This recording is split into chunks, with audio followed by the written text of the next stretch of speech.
During a series of Black History Month multicultural celebration events in Milton Keynes, many young people expressed an interest in visiting an African country to learn more about the culture. Through their enthusiasm and commitment, a group of 14 young people were selected to take part in an exchange project to Ghana entitled Building Bridges Through a Cultural Adventure. A pre-visit took place in November 2011 to plan the project with our host group in Ghana, YCC, Youth Creating Changes of Ghana. Fundraising and planning workshops started in February 2012 and continued until we left UK in October 2012. The young people met every Thursday to plan through the detailed plan of the project and to explore the culture and customs of Ghana. The young people parents also helped fundraise for the trip through personal contributions and gifts. The project has been a fantastic success. All of the participants have exceeded our hopes and expectations in terms of personal growth and development and the better appreciations for the opportunities available to them in the UK. They have learned about the similarities between their own lives and that of Ghanaian peers, and they have become more tolerant of cultural differences. Also, by spending time with Ghanaian students in their schools, they have learned and understood how education can contribute to people's social and economic development. I would like to take this opportunity to thank all those who helped to make this project happen, including the young people, their parents, the schools, Faith Dimension Ministry, Milton Keynes Council Children and Family Services, Commonwealth Youth Exchange Council, Providence Financial, Bradwell Parish, and councillors Reg Edwards and John Lloyd, and particularly the fantastic contribution of the host group in Ghana, Youth Creating Changes of Ghana, YCC. As a young person involved in the steering group for Black History Month from 2009 to 11, I volunteered to help the youth workers in planning the exchange visit. At the beginning of the project, we were invited by the Commonwealth Youth Exchange Council to attend a residential training in Birmingham. This gave us the skills to plan the exchange visit. We had a chance to learn from other youth groups who had previous experience of planning similar projects. We also learned project management techniques. Although I was unable to attend the exchange, I was involved throughout the whole planning process using the skills I learned in Birmingham. From what I've heard from the participants, the trip was a very special learning opportunity and I was sad to miss it. We had a lot of fun planning the project together over about 7 months, attending workshops, learning about the project planning and finding out about the amazing Ghanaian culture and history. As part of our team building, we learned Ghanaian dances, how to cook Ghanaian food and gave presentations on Ghanaian culture. We also had fundraising targets to meet, both individually and as a group. It was a great experience getting to know each other, bonding and preparing for this amazing life experience together. After a long period of planning, finally it was the day. We were so excited to get packed, get up early and meet at the coach station to travel to Heathrow Airport. Once we got on the coach it became so real. It was happening. We had to trust the youth leaders as for some of us it was the first time we were leaving home to have such a thrilling experience. It was very wonderful and very emotional. There were a few tears on the way. The journey was a real buzz. We had a great time on the plane together. We arrived in Ghana late in the evening and customs took time, and we did not expect the heat. We were tired, hungry by the time we got to our lovely hotel in Accra, the capital. We slept well that first night. Waking up in a different country was weird and wonderful. It is so different there. It is difficult to describe. There was great energy in the group. After breakfast, we travelled by coach to the town of Sagakope to spend the first 9 days of our trip. The countryside is so different to England. It was dusty and hot, and there were many villages on the way. 2.5 hours later we arrived. Some of us were a bit surprised as the accommodation was a bit basic, but we got used to it. This was not England, and it was all part of the experience. During the day, we got a bit more used to the heat and settled into our rooms and unpacked. The local youth workers helped us with the local code of conduct, and we visited the town and had dinner together. Our first task was to meet the local youth workers, Seth and John, and go over the project plan to check what we were going to be doing for the next 2 weeks. We did have a little difficulty with accents to begin with. It got much easier with time.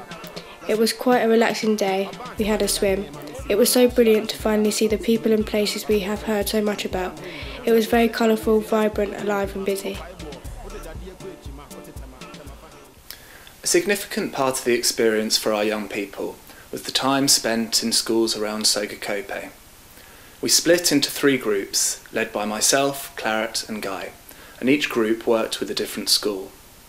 It was an incredibly rich experience for everyone involved, and we were all extremely grateful for the welcome we received. With my group, at Akatsi Junior High School, we focused mostly on music and dance. Our school did suffer from a lack of resources and also key services like electricity. The school was also not completely built and was situated near local housing estates.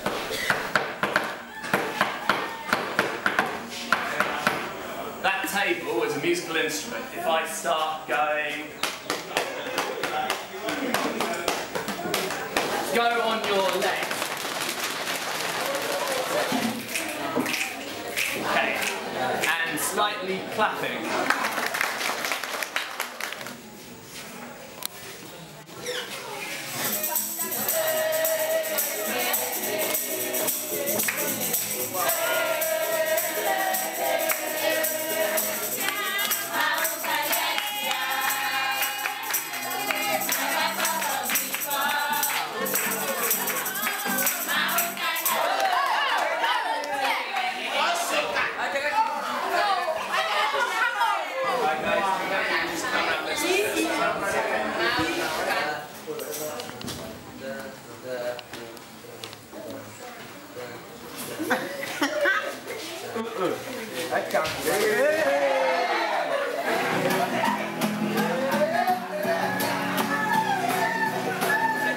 They say, hey, Macarena, hey!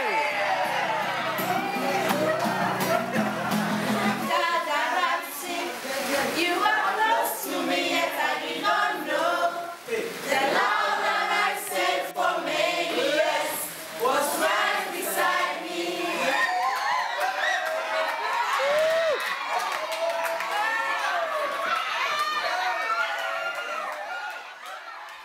Claret's group worked at the Living Faith International School, an orphanage in Sogakope.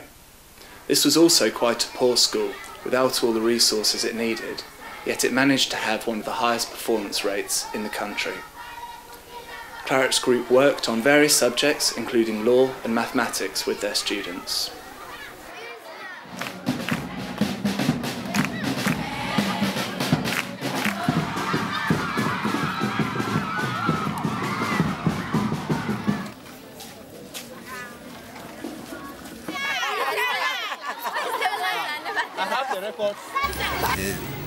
So we are building up the school to be the best in the country, Ghana, as a whole, the world too.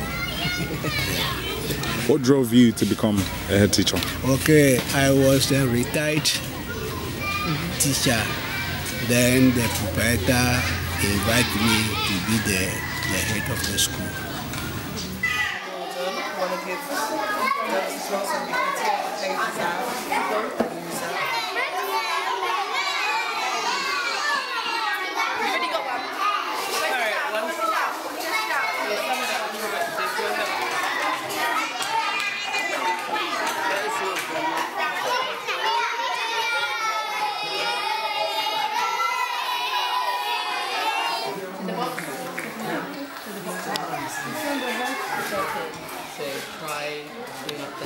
Oh, and we really do appreciate it. We really do. So thank you.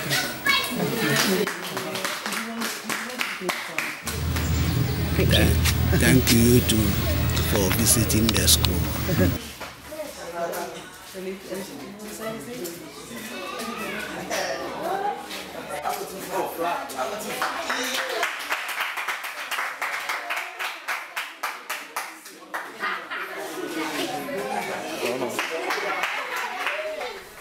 Guy's group worked at the Akatsi Practice School, which was also a teacher training school. It was very well resourced and had strict dress and behaviour codes. Guy's group work included religious studies and also sitting exams with local students.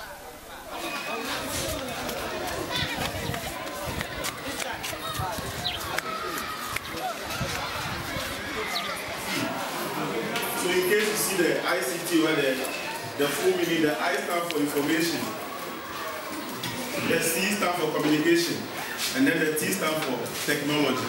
Exactly, my dear ones.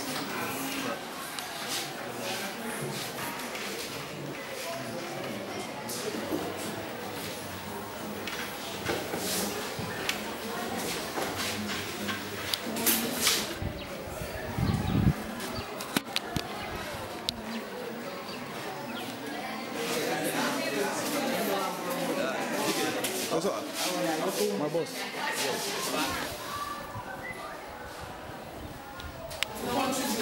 Just raise up your hand and what? Tell me something reasonable. Yes.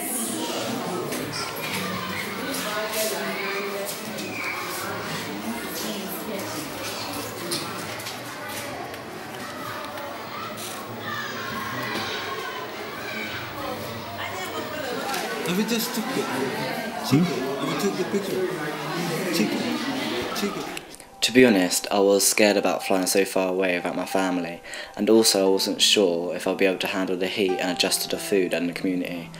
What I learnt from this trip was that people in Ghana are so appreciative of what they have, even though it's half the stuff we have here in the UK. The smallest is 3.5.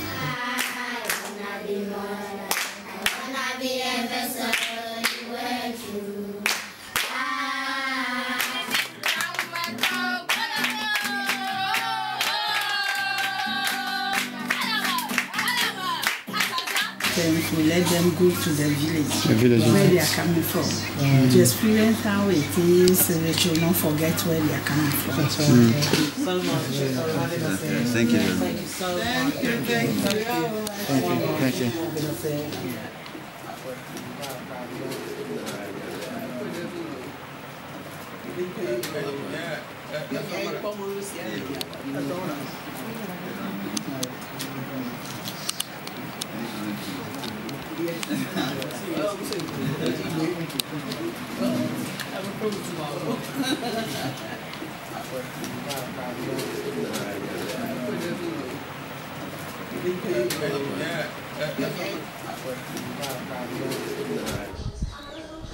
What? I gave me,